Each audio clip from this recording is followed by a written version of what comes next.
Hello everyone, just wanted to show you real quick what I bought today for the first time. I don't think I've ever purchased any vehicle in Facebook Marketplace, but here it is.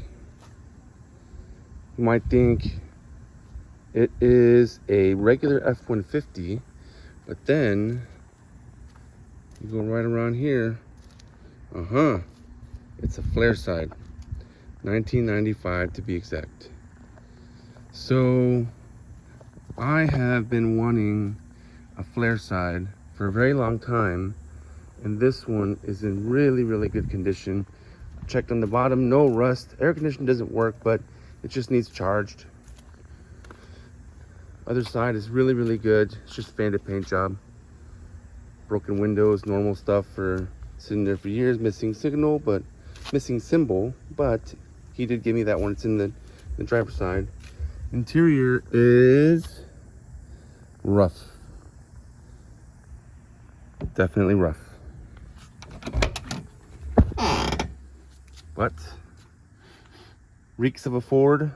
Definitely is a Ford. Has wood grain interior, needs to be redone. Even has the you have to close it hard to get it to sit on there and latch. Bed is all right, definitely was used. The guy was a previous construction worker. And then he said that the tailgate was missing. Someone had stolen it, so he went and got one from the junkyard. And I plan to paint this as close as I can to this navy blue.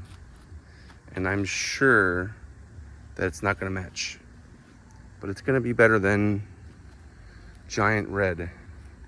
Oh, so another thing about this truck, two-wheel peel.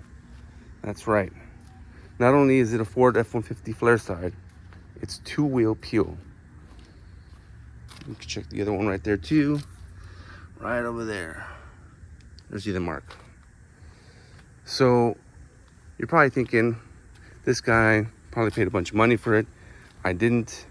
And one more final surprise before I start shooting more videos in this is it is not a V6 or an inline 6 that it came with during that gas crisis period. It's not a 5.0.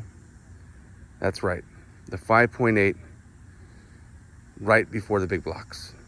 351 either the Windsor or the Cleveland. I will begin work on this and show you my progress to see how it goes. It has some whiskey dents right there and in the back bumper, but everything else is good. Clean title, blue title. Like it. Tell me what you guys think.